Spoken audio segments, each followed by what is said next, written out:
Radio Publique Africaine.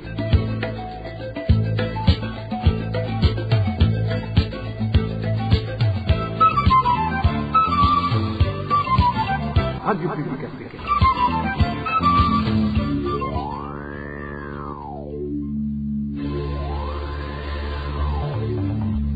C'est le moment de suivre le journal parlé en français.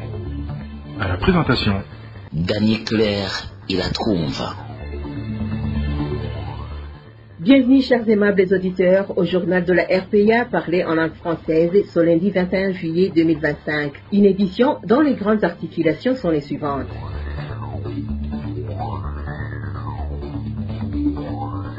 Attaque dans la nuit de samedi à dimanche dans un bistrot situé en commune Mwaro de la province de Gitega. Certaines personnes ont été sérieusement battues, d'autres blessées au cours de cette attaque.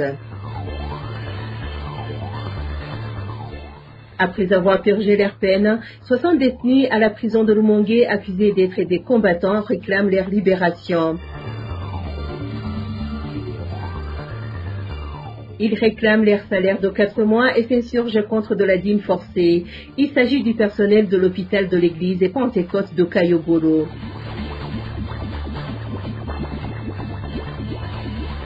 En page sportive, nous reviendrons sur la victoire de l'équipe Dynamo sur l'équipe Urunani ce dimanche dans les playoffs. Dans quelques instants, le développement des titres avec à la présentation d'Annie Claire et la Trompe.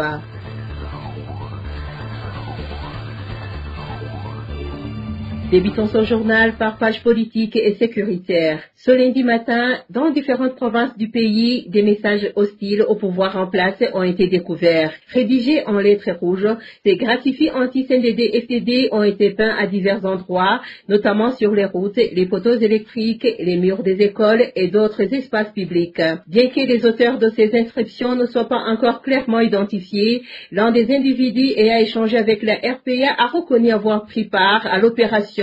Il affirme qu'il s'agit du début d'une série d'actions visant à mettre fin, selon ses termes, à la dictature du CNDD-FDD.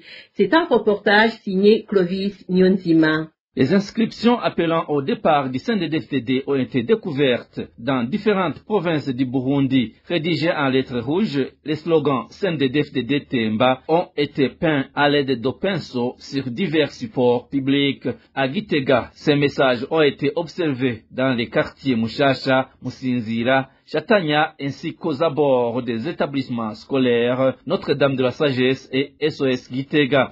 Des inscriptions similaires ont également été signalées sur les collines de Massassou et Gisuru dans la commune de Giheta, ainsi que sur les poteaux électriques et des trottoirs. Dans la province de Ngozi, des graffitis ont été repérés dans le quartier Kinyami, sur les murs de la cathédrale et dans le quartier Nyabusorongo. La province de Rumongue n'est pas en reste avec des inscriptions relevées dans le quartier Swahili. Bien que les auteurs de ces actes n'aient pas été identifiés, un individu se présenta comme l'un des organisateurs a déclaré à la RPA qu'il s'agissait d'une initiative collective de Burundi, issue de divers partis politiques, y compris du CNDD-FDD. Selon lui, ces actions visent à exprimer leur mécontentement face à ce qu'il qualifie de régime oppressif, accusé de violence et de paupérisation de la population. Il a précisé que cette opération baptisée Journée Rouge marque le début d'une série d'actions prévues à travers le pays pour promouvoir un changement de gouvernance au Burundi. Merci à Clovis Nyonzima.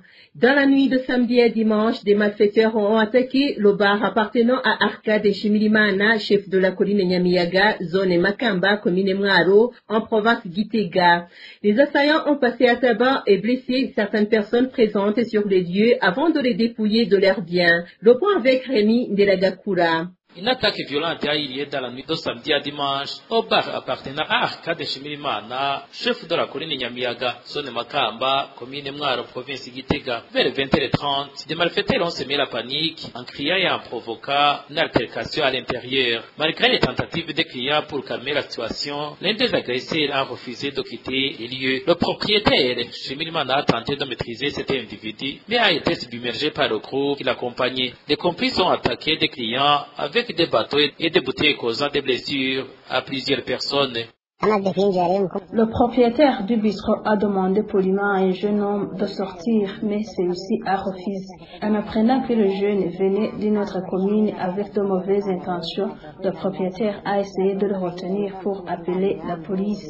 Pendant ce temps, des jeunes qui étaient dehors sont entrés de force dans le bistrot et ont commencé à frapper les clients. Le propriétaire a résisté et n'a pas voulu laisser partir le jeune. Alors, les agresseurs ont utilisé des bouteilles vides pour le frapper violemment. La tension est montée et même la femme du propriétaire a été prise dans la bagarre. Elle est tombée au sol, blessée à la tête. Face à la violence de l'agression, les clients ont évacué le propriétaire pour le protéger, tandis que des voisins alertés par des cris sont intervenus pour disperser les malfaiteurs. Pendant que la bagarre continuait, l'un des clients est sorti en criant pour appeler à l'aide. Il a alerté les passants et aussi des gens qui sortaient des mariages, car c'était un samedi. Grâce à leur intervention, la situation a pu être calme. La bagarre avait duré longtemps et ne s'est arrêtée qu'après 22 heures. Parmi les blessés graves figure Mugisha Claude, qui a perdu 4 dents, et Iradukunda Yvette, épouse du propriétaire, qui a subi un traumatisme crânien. Tous deux sont actuellement soignés à l'hôpital de Kiwumbu. 4 suspects ont été arrêtés sur les lieux. Bienvenue Daishimiye, Yvan Trésor Tuyitungiye, Trésor Ninahazwe et Sylvestre Lambona. La même nuit, vers 1h20, une vache et son veau âgé d'un mois ont été incendiés dans l'étable de Nyonizgi et Gabriel, située sur la colline de Nyamiyaga. Même après l'intervention des voisins à Nyang, un drame s'est produit vers 1h20 du matin. Des vaches ont été retrouvées brûlées vives dans leur enclos avec un petit veau. La mère a survécu en s'échappant, mais le veau, gravement brûlé, est décédé hier. Le suspect de cet acte sont Eloge, fils de Sylvestre Ndaïkengurukiye, et Don Duvé, alias Dondi, fils de Deo, tous deux originaires de la colline Gweza, zone Gisozi, commune Mwaro. Ils sont actuellement en fuite. Les autorités locales, représentées par le colonel de police Jean-Pierre Kimas Mbogambi et sergent Jean-Pierre Kimas Ndaïzeye, se sont rendus sur les lieux pour enquêter sur ces incendies. Merci Rémi Delagakura. La RPA a pu répertorier 3 personnes assassinées la semaine écoulée dans la province de Butanyerera, l'une des nouvelles circonscriptions provinciales du Burundi. L'un des défunts a été tué par des policiers. Les détails avec Eric Nyontima. L'équipe de la RPA a pu identifier 3 personnes tuées originaires de la province de Butanyerera. Douimana Donassier, surnommé Donna, est mort vendredi dernier à l'hôpital. Il a été violemment frappé par 2 policiers, OPG Emmanuel et Nijibere Jean-Baptiste, sur ordre de Utoyi Jean-Pierre, président du tribunal et de la commune Tangara. Il a été battu sur son lieu de travail où il vendait de la nourriture au sous-colline Gatsebei, zone Musenyi, commune Tangara. Adronis Ouimana, originaire de la commune Gahombo, vendait des œufs qu'il transportait vers Bujumbura. Son corps a été retrouvé lundi dernier, enveloppé dans un sac au bord de la rivière Nyawisesera, qui sépare les communes d'Ogatara et Matongo. Des témoins disent l'avoir vu pour la dernière fois à Lukago, centre de la commune Gahombo. Bigiramungu a été tué après avoir reçu un coup de pied dans le ventre par un homme nommé Harushingoro. Cela s'est passé dimanche dernier, alors qu'il tentait de s'interposer dans une bagarre entre Harushingoro et sa femme Anega. Il est mort le lundi suivant à l'hôpital de Nega. Sa famille demande que la justice soit faite. Merci Eric Nyonzima. Après une courte pause, nous abordons la page droits de l'homme. RPA. 60 détenus incarcérés à la prison de Rumongue, accusés d'être des combattants, réclament leur libération après avoir purgé 10 ans de prison et payé les amendes qui leur avaient été infligées. Leurs proches expriment une vive inquiétude. En tentant d'obtenir des explications auprès du directeur de la prison, celui-ci leur aurait répondu qu'il attendait des instructions venant de ses supérieurs. Dean Karondo pour plus de précisions. Des proches de ces prisonniers qui se sont confiés à la RPA ont indiqué qu'en 100 jours, une 60aine d'entre eux ont purgé les peines de 10 ans de prison. Ils souhaitent actuellement savoir quand ils pourront retrouver leur famille, raconte notre source. À la prison de Rumongue, certains prisonniers ont purgé leur peine et sont toujours sous les verrous, surtout ceux qui étaient accusés d'être des combattants qui ont été arrêtés à Cibitoke et d'autres, ils étaient condamnés à 10 ans d'incarcération. Ce qui est encore surprenant, c'est qu'après avoir demandé au directeur de la prison quand ils pourraient retrouver leur famille, il les a répondu qu'il attendait un ordre de ses supérieurs, poursuit notre source. Une semaine et demie vient de passer, certains ont payé une amende de 100 000 francs pour être libérés, mais sont toujours détenus. En demandant au directeur quand ils rejoindront leur famille, il a donné comme réponse que l'ordre de les libérer viendra d'une autorité supérieure. Ici, on se demande si l'ordre dont parle le directeur de la prison centrale de Rumongue n'est pas celui du président, se basant sur le discours qu'il a prononcé le 14 novembre l'année dernière à la prison centrale de Muramvya, où il était en campagne de libération des détenus qui avaient eu la grâce présidentielle. Il existe ceux qui ont commis des crimes qui font souvent partie de groupes armés. Tant que ces groupes existent encore, libérer l'un de leurs membres revient à renforcer ces groupes car ils risquent de récidiver. C'est comme en temps de guerre. Ce qu'on appelle un prisonnier de guerre reste un prisonnier tant que la guerre n'est pas terminée. Le libérer, c'est lui permettre de retourner au combat. Ainsi, pour ceux qui faisaient partie de groupes armés encore actifs, il est difficile de les relâcher. C'était Digne Karondo. Il se remarque que ces derniers temps, beaucoup de réfugiés congolais vivant dans le camp de Musenyi, situé dans la province de Burunga, qui mendient au chef-lieu de la zone de Mabanda. Certains habitants de Mabanda précisent que ces réfugiés mendient de la nourriture, affirmant que la vie au camp de Musenyi est très difficile. Éloge divin les méchants. Les réfugiés congolais installés dans le camp de Musenyi, après avoir fui la guerre persistante dans l'est de la République démocratique du Congo, sont de plus en plus nombreux à se rendre en zone de Mabanda pour mendier. Selon des habitants de Mabanda, parmi ces réfugiés figurent des personnes âgées et des enfants. Les réfugiés qui se remarquent en grand nombre en train de mendier disent qu'ils crèvent de faim. Ils sont composés des femmes et des enfants de tout âge. Ces réfugiés qui expliquent qu'ils viennent demander de quoi se nourrir parce que la faim les accable sont souvent visibles dans les quartiers résidentiels. Ils viennent demander de la nourriture au niveau des ménages et du marché. Comme le marché ouvre tous les mercredis, les réfugiés se remarquent beaucoup.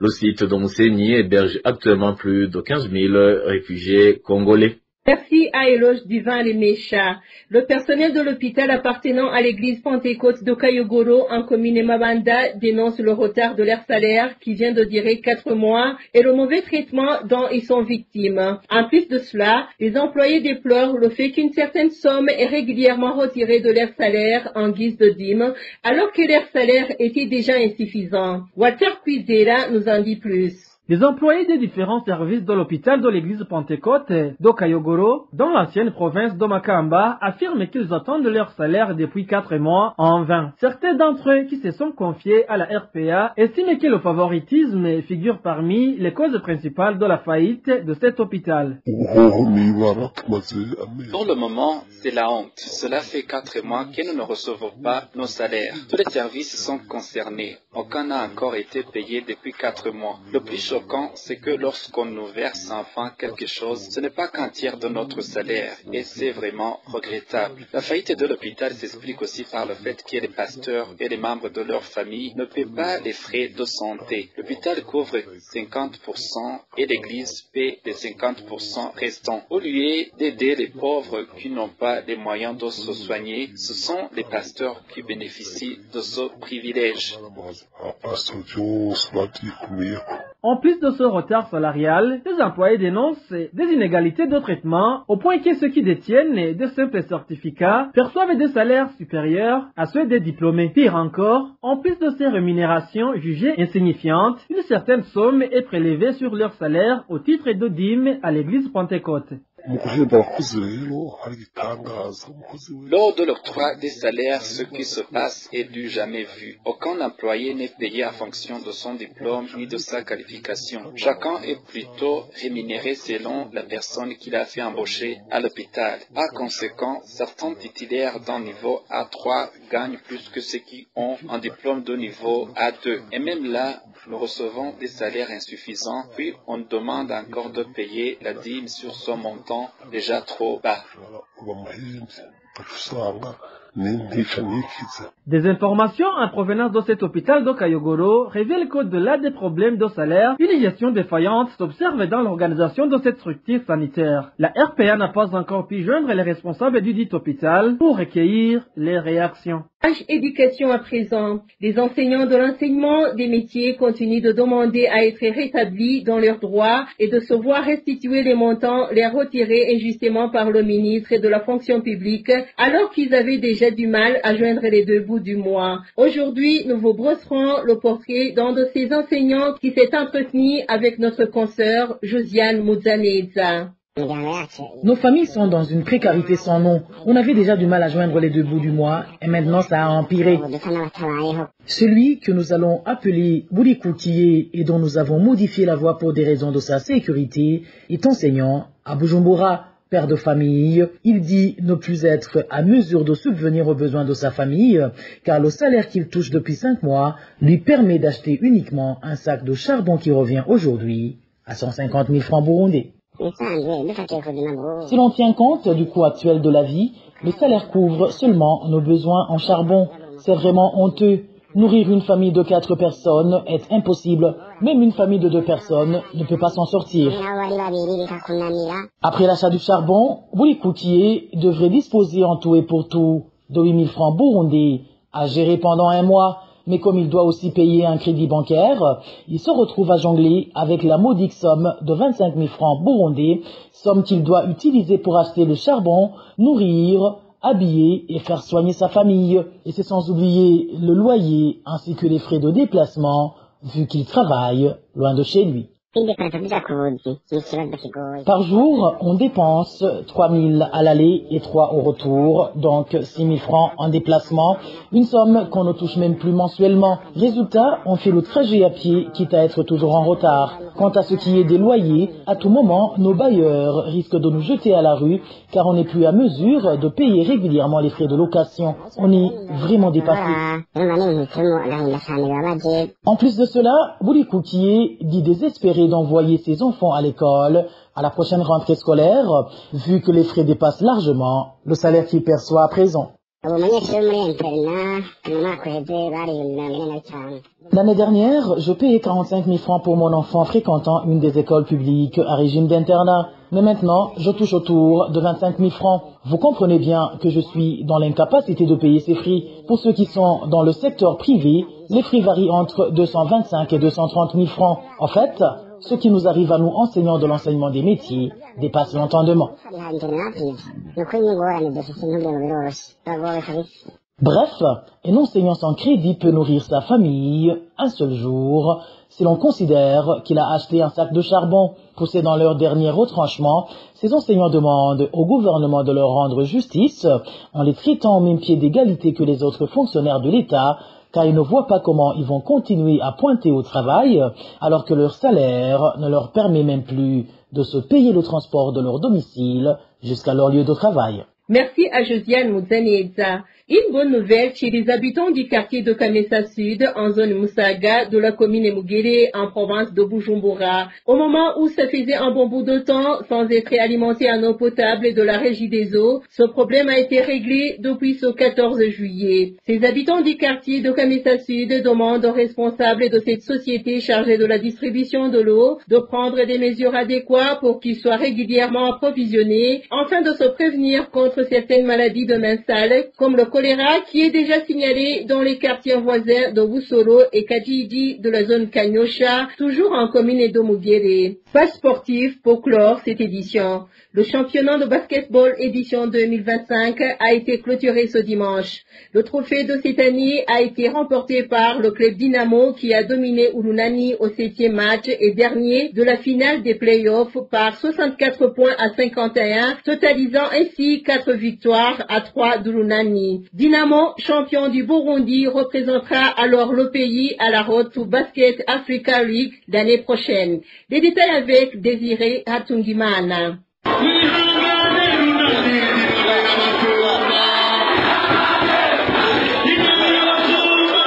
C'était la joie des supporters de Dynamo après la victoire contre Urunani au 7e match des playoffs par 64 points à 51. Dynamo venait de remporter le championnat édition 2025, détrônant ainsi la formation d'Urunani. Dynamo qui a opté pour la continuité en misant sur des joueurs qui sont ensemble pendant au moins 2 ans, à l'instar de Chumanoe Toto, Etienne Tametong et le capitaine Richard Ndikurio, a réussi à s'imposer face à Urunani qui a privilégié les individualités comme Atel Majok James, Patrick McGreen James et Petit Perry Parish, tous nouveaux dans le club d'Urunani. Les joueurs qui ont qualifié ce club à la finale des playoffs n'ont pas été considérés à leur titre et valeur par leur nouveau coach. C'est une finale qui a été trop disputée comme d'habitude quand les deux équipes se croisent.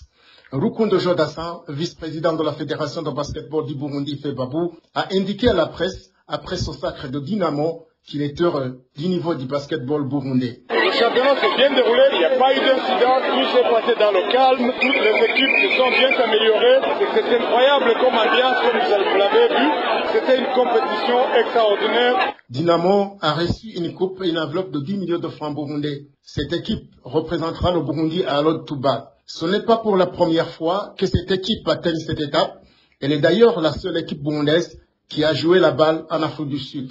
Malheureusement, elle a quitté cette compétition après qu'elle ait refusé de porter les maillots du sponsor officiel de la balle, Visit Rwanda. La plupart des amateurs du ballon orange se posent la question de savoir si Dynamo sera en conformité avec son sponsor si une fois elle est qualifiée pour la prochaine édition. Suivez la réponse de Rukundo Jodassin, vice-président de la FEBABU et président de Dynamo. On attaque le processus étape par étape. On ne peut pas faire un commentaire vraiment sur la participation de l'équipe championne au BAL ou pas au BAL. Il y a bien sûr des enjeux, il y a des contraintes, mais on va laisser le temps et les responsables gérer ce problème. Le Basketball Africa League a débuté en 2020. Cette année, c'est la formation d'Arli Tripoli de la Libye qui a gagné la balle.